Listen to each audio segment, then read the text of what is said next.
Welcome into the Cubs Recap Podcast, the presentation of our recap channel on YouTube and available audio only everywhere you get your favorite podcasts.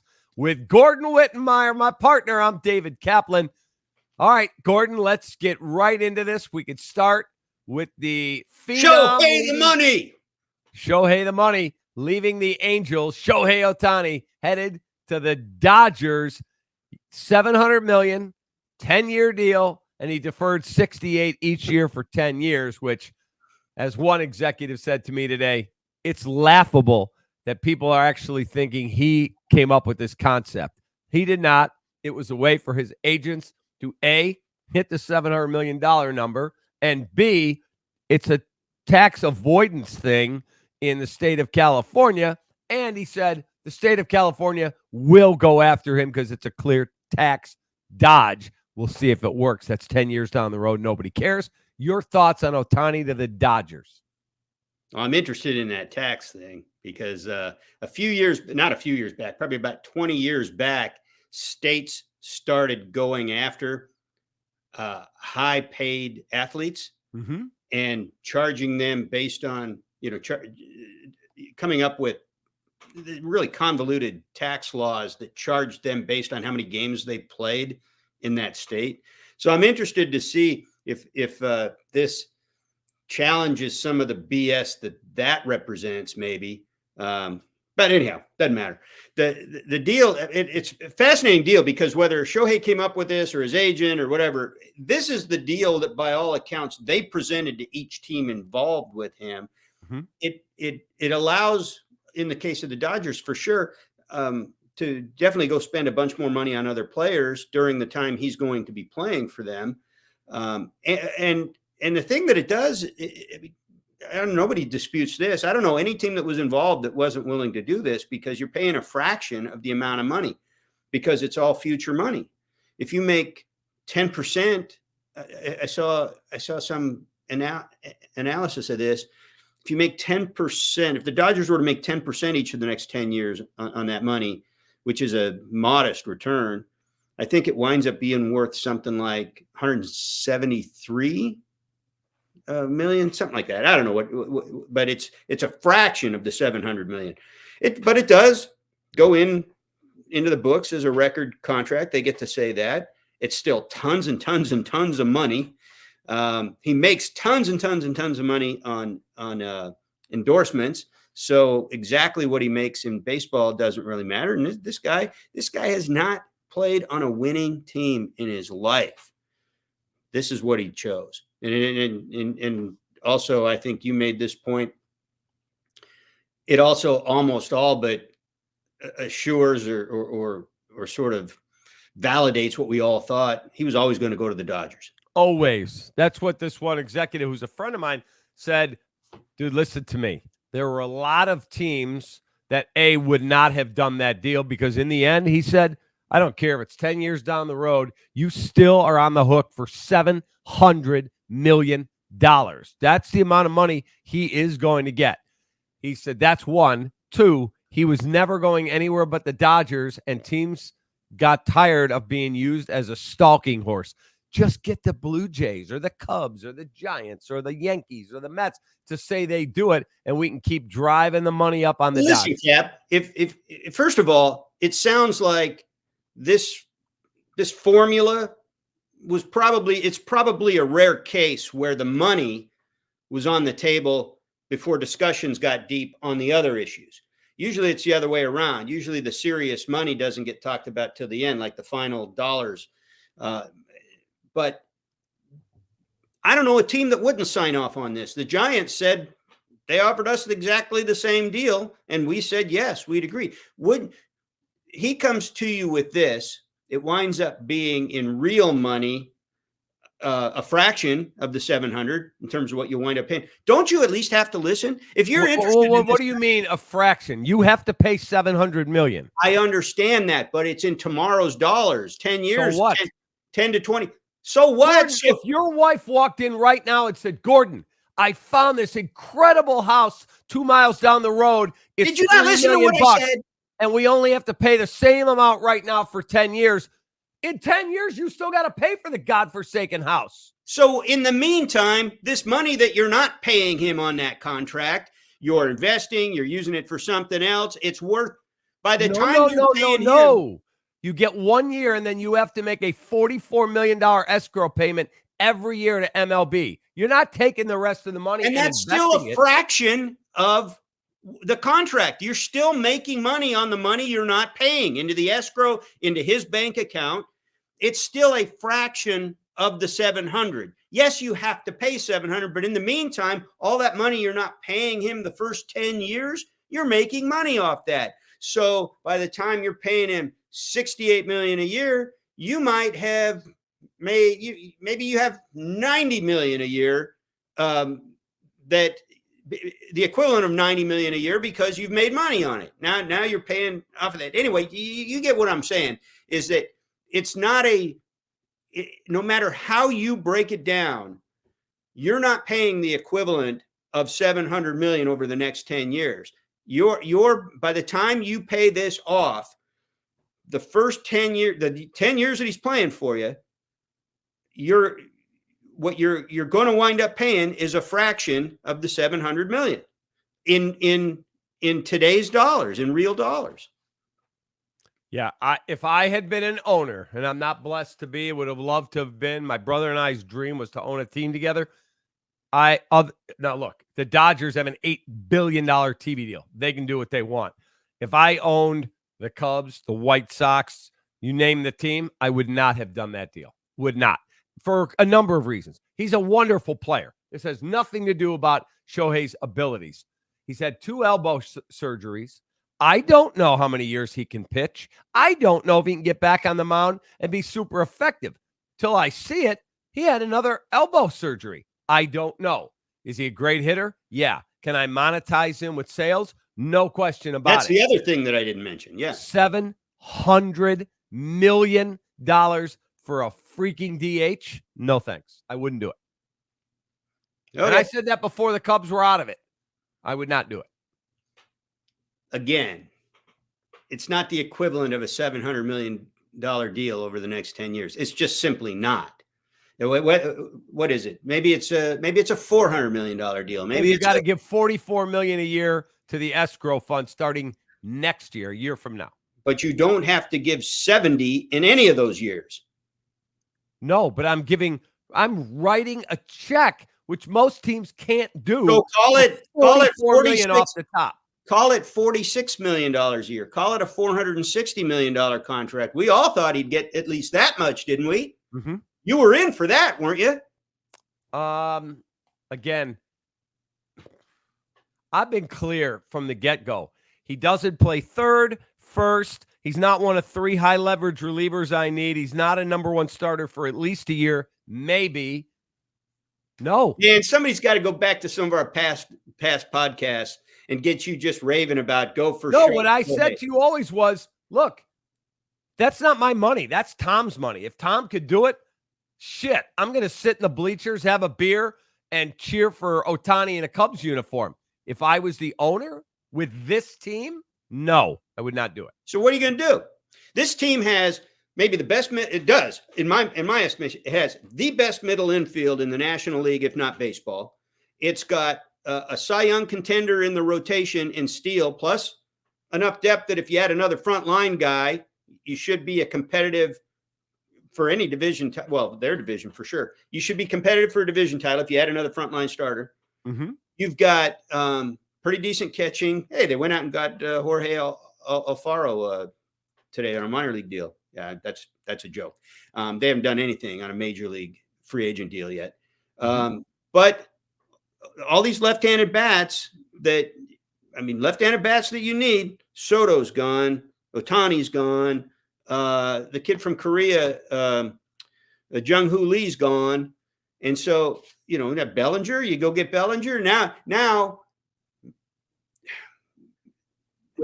Bellinger and Yamamoto, right? They're the top 2 players for the top 2 needs of the Cubs. And people are making noise about both of them might be $300 million players. You're going to get either one? I'll be shocked if Cody Bellinger gets well north of 200. I'll be shocked. Really? Yes. I think where he is in the marketplace right now, and some teams in need, the Blue Jays, for instance, they were in on Ohtani, and they have made it clear that they want to go get bats this year. He's a perfect fit for what they need positionally too. They could drive up the price. I could totally see him getting his. Maybe it won't be 300, but maybe it'd be 250. He's going to get paid. He is absolutely freaking. I'll be surprised if he gets 250. And the other thing I is, wouldn't give it to him. You know, we talk about Yamamoto, the 25-year-old out of Japan who's won at age 25. He's already won 3 of the equivalent of what a Cy Young Award is in Japan. People love him. He's the real deal. Everybody has scouted him. And we didn't think, because the posting fee is going to be fairly high too, we didn't think that he would necessarily be a $300 million pitcher coming out. I think MLB Trade Rumors pegged him at 225 or something. Now there's noise that he's probably almost assuredly going to get $300 million. Plus a posting fee of $60 million. Yeah, right. And it doesn't count against the luxury tax, just so people know.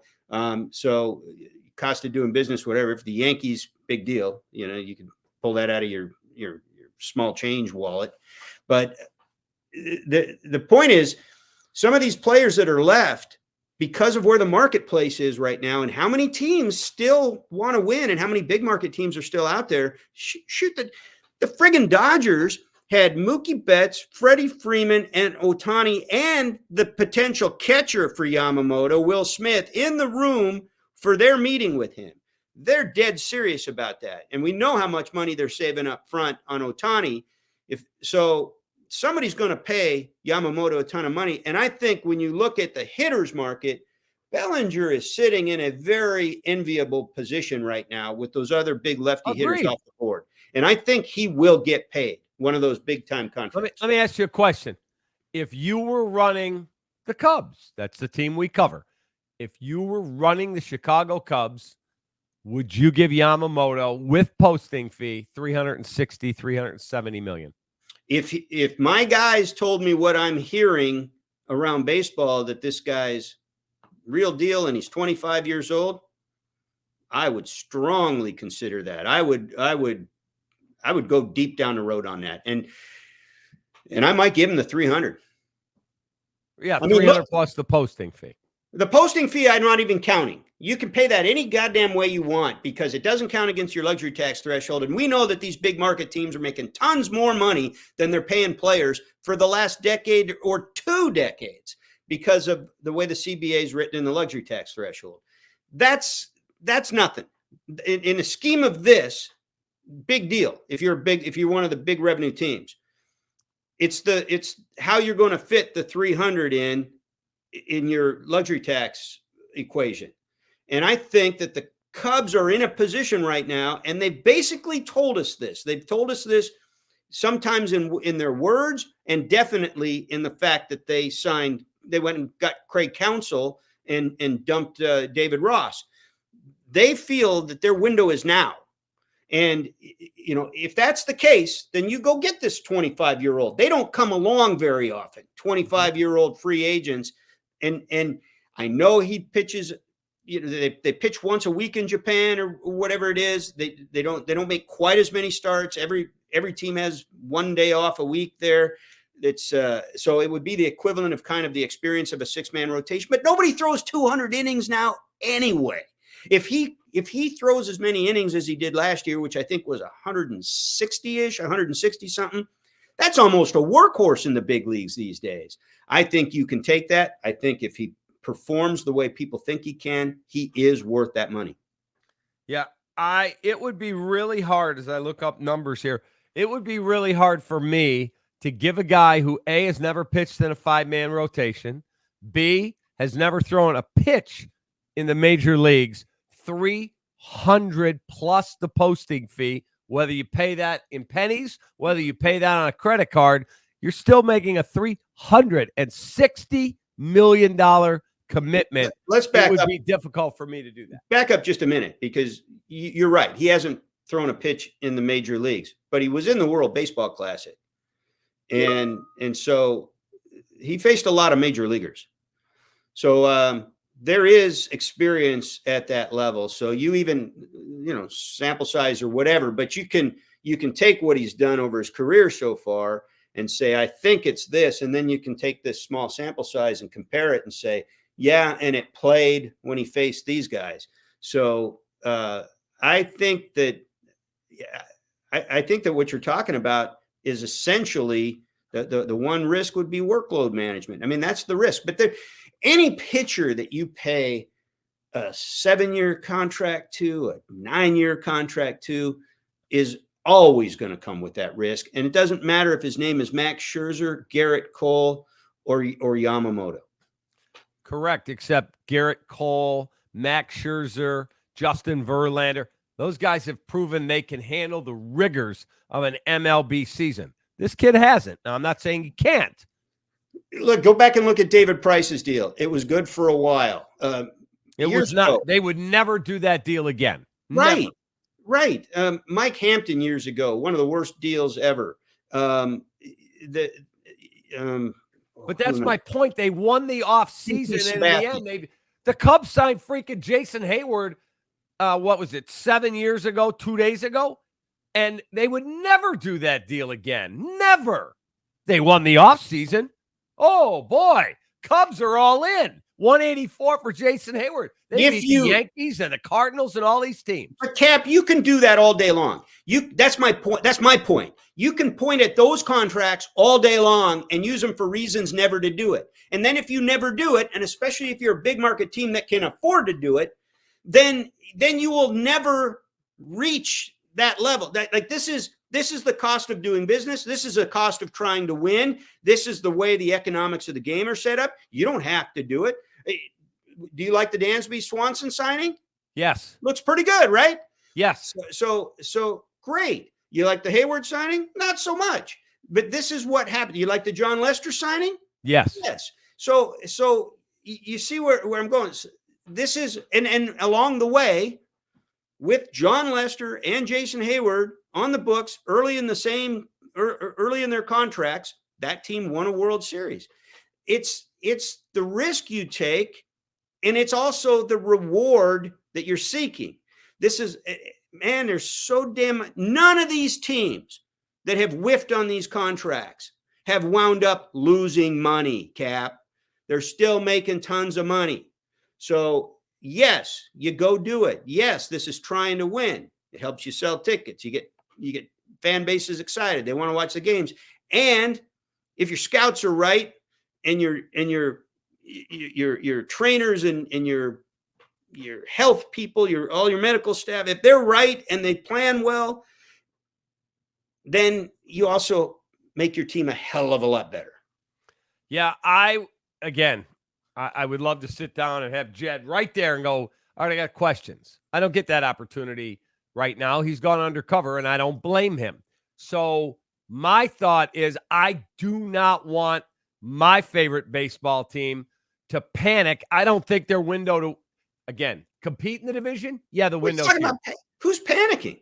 I'm talking about if they go, like, oh my God, I got to go get Pete Alonso on 1 year left to him, and he goes to free agency. But I need to put Cade Horton and Pete. You think that's what I'm saying? You think that's what I'm saying? What I'm saying is, I'm not saying I'm looking at it like this. Like, it's not about, oh, we got to go sign a guy. No, if anything, that was a year or two ago when they were treading water and they're losing and they were hemorrhaging fans and viewership. But right now, they should have some urgency to where they are in their so-called winning cycle, because they've got enough pieces that if they supplement it, they can win. They should be saying, and not panic, but urgency, I got to win. That's what they should be saying. Actually, I think they should be saying that every friggin' year. But they're definitely in a position right now where they ought to be looking at those player markets out there, both trade and free agency, and saying, I got to win. I got to get some players because I got to win.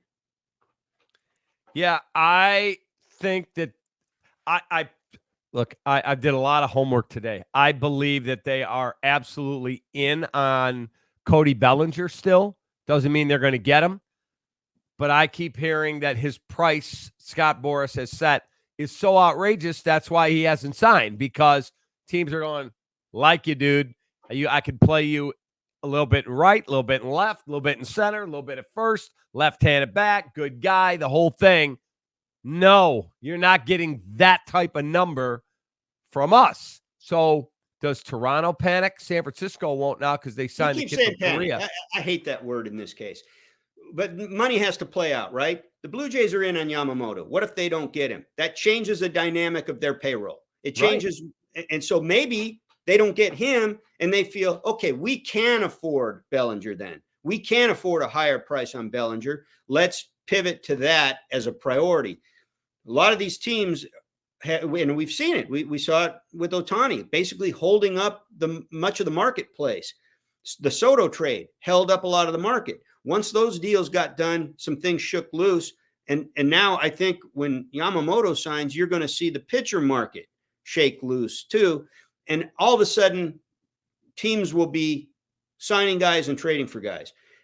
So I think it's just a matter of time. I don't think this is people turning down Cody Bellinger yet. I don't think it's there yet. I just don't want, if it was me, if I was the boss, if I owned that team, I don't want my GM or president of my favorite baseball team to go, all right, give him Cade Horton for 1 year of Pete Alonso because I got to get something done. That's my point.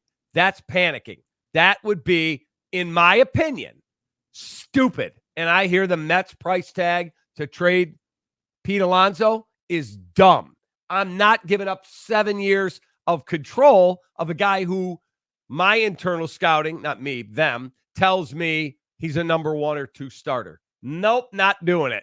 I am not. Now, if you like Pete Alonso and you go, Pete, you want to sign an extension? But his agent, Scott Boras, he's not going to let him do that.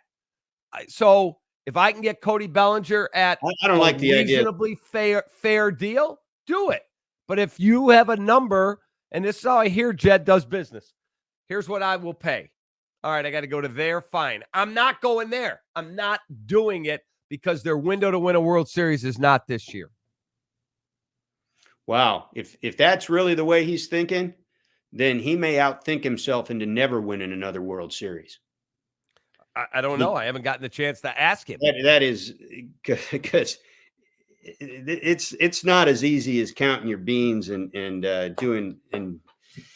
doing this shit on paper, man. You got to go in hard on this stuff. I mean, this is as competitive as it gets. Now, I'm with you on the Pete Alonso thing. We talked a long time. I never thought that was a great fit for this club.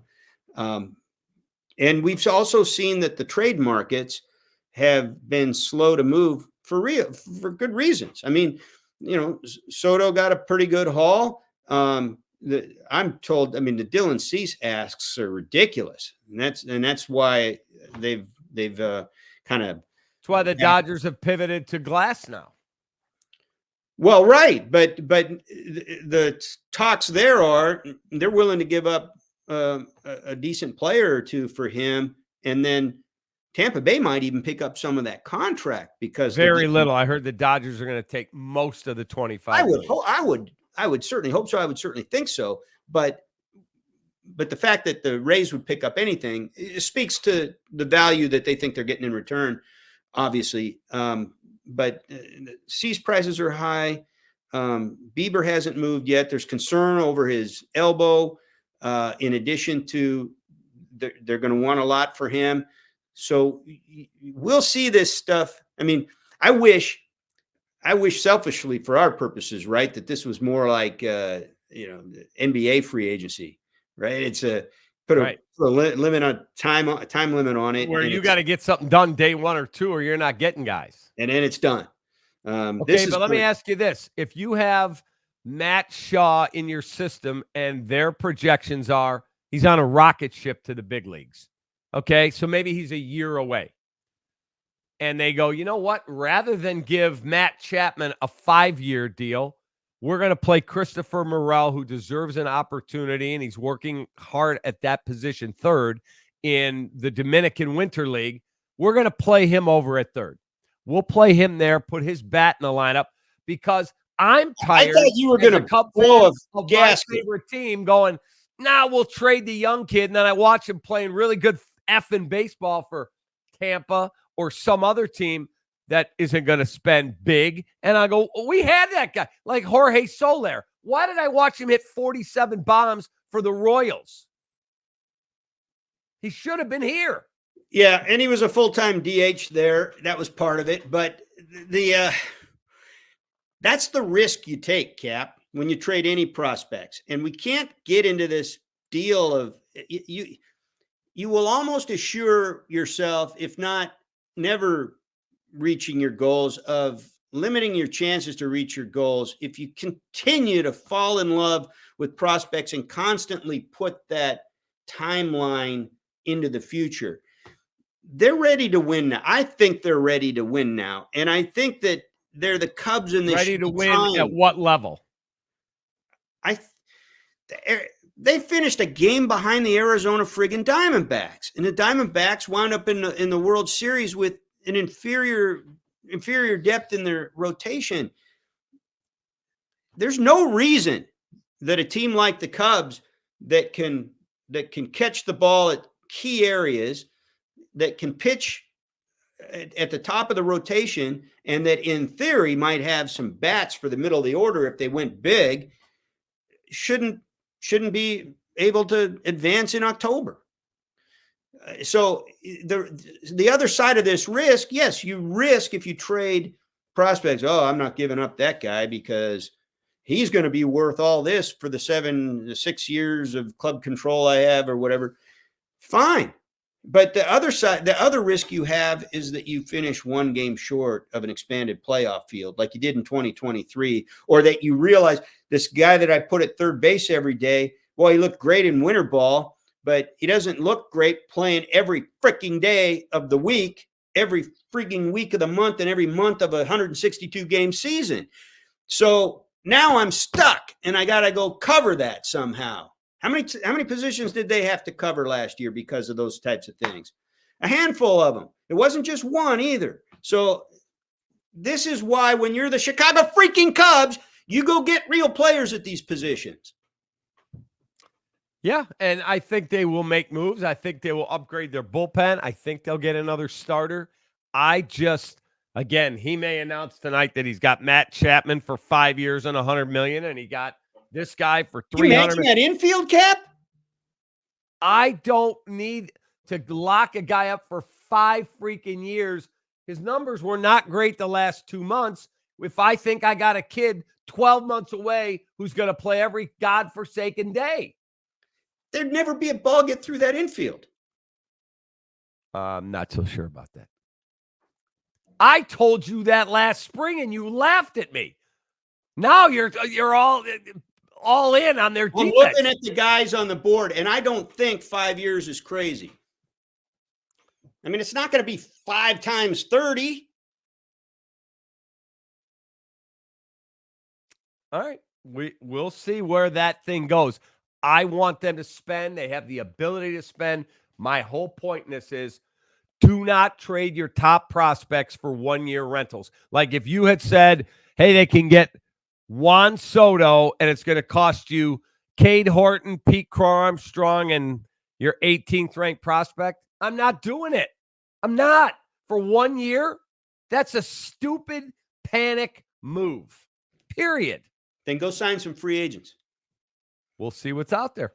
Spend the money. As Theo Epstein once famously said, the great thing about the free agent market compared to trades is it's just money. Correct. So let's see if the Bellinger market comes back to them. I believe it will. I believe they're in there. If somebody throws stupid money at him, don't panic. Let him go.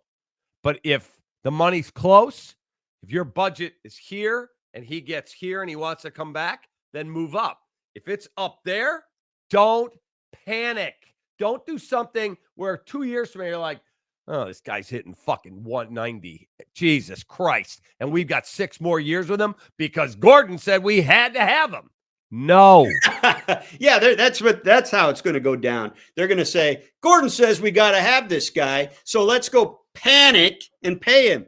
I love you keep using that word. Why does it have to be a matter of panicking? Because that's what it is. Your emotions are getting involved here, Cap. I think you're the one that's panicking that all these guys are going off the board, and you're wondering what they're going to get. They're going to be fine. We're going to be fine. Yeah, Nick Madrigal is going to be playing third base for you. I'll puke. If Nick Madrigal's the starting third baseman, like regular, I don't mean one game, the starter at third, I'll puke. Now, if you tell me he's starting at the start of the season and Matt Shaw's going to be here May 1, all right, whatever. But I don't think that's the case. You're gonna try to get to the playoffs because you're counting on plugging in prospects along the way? No, I'm going to play Christopher Morel at third. I would hope they get a deal done with Cody Bellinger. I like Morel being in the mix. I'm not pissing on Morel here. I'm just saying that he hasn't shown that he's, he had 23 home runs. He didn't. I'm not talking about that. May. I want him in the lineup. I'm not saying that. I'm saying it's just he's a tough equation where you play him. Yeah, until he goes to like Tampa or Oakland, and we're like, guy hit 39 bombs. Yeah, we had him, and then we were listening to the Cubs recap podcast, and we panicked. That's my point. Gordon, happy holidays. Yeah, you too, Cap. All right. Hopefully we have an emergency podcast with some good news for the Cubs. We'll see, Jed. Don't panic. Don't do something stupid. Got to go out of your comfort zone a little financially. It's your money, not mine. But don't you dare trade your top prospects to get 1 year of some dude. Happy holidays, Gordon. Go. I know he listens. Guys. All right. Show them the money. That's it. For Gordon, I'm Cap. We'd love your comments. Post them here on YouTube. Merry Christmas. Happy Hanukkah. Happy Kwanzaa. Have a great rest of your day and a happy holiday season. Happy college football playoff semifinals. Go Dogs. I actually picked Washington to win the national championship. That's why we're friends, Cap. There you go. Take that.